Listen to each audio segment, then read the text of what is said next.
Fife Flyers TV, sponsored by the Bay Hotel, Fife's premier wedding venue.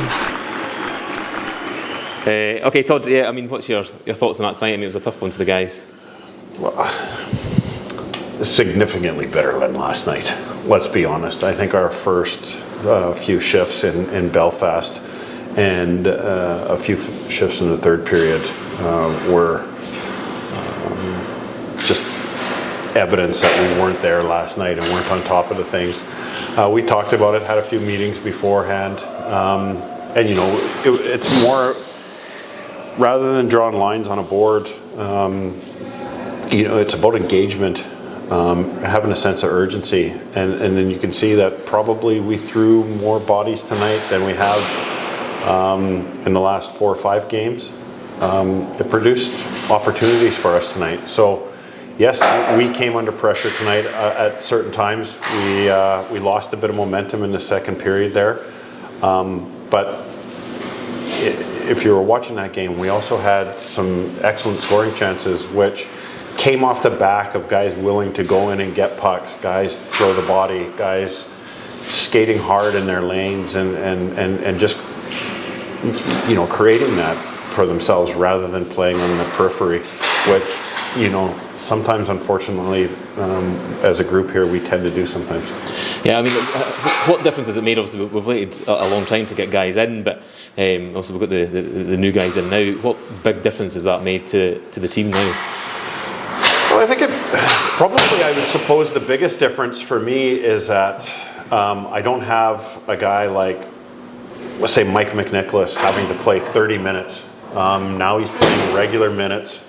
And I can rely on him right to an end of a hockey game, and he's not getting exhausted. So that's the back end of 120 minutes of hockey there tonight.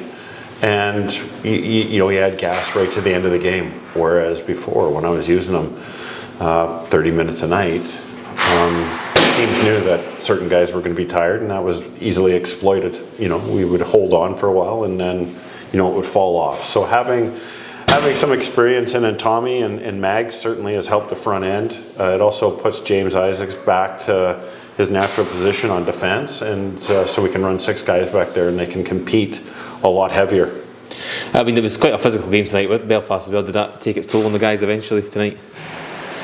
No, I think that's good. It makes you feel alive. It makes you feel active in a game. There's nothing worse for a hockey player, and when you're playing on the periphery and you're not skating and you're not hitting, it's easy to blame things like the ice, the stick, the crowd's on me.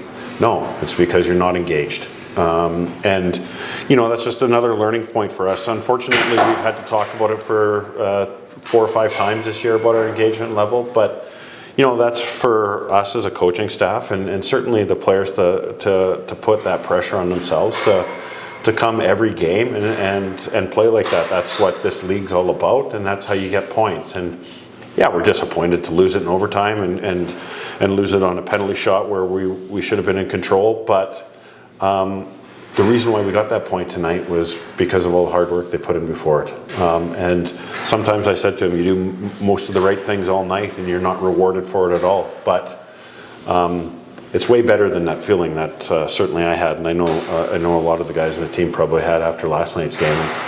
We've spoken for years about the impact the crowd has in here. Obviously, just 200 fans in tonight. What impact did that have tonight on the guys, if any at all? Well, make no bones about it. Like this is an amazing place to play. Feedback from past players and new players here this year have all said the same thing. It's also a very tough place to play. If you're not playing well, they'll certainly let you know about it. There's not a lot of buildings in the league that happens. It happens here. But regardless of what side it falls on, they play a huge part in it. And they play a huge part in our momentum when we're rolling and playing well.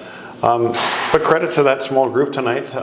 They made a bunch of noise, and I think we gave them something to cheer about tonight, and they were quite a positive bunch, and it was nice to hear. And but hopefully we can get everybody back in the building again and start playing like that in front of them very soon. Yeah, no, absolutely. Just finally, of course, we're rolling to tomorrow night again. A tough end to a 3-game weekend. Yeah, of course. And I mean, I think that, and then we go again Wednesday. So it's really, if I looked at my schedule, we're pretty much 3 games a week for the rest of the season. It's not ideal, but every team's in this situation. Hockey's alive and going.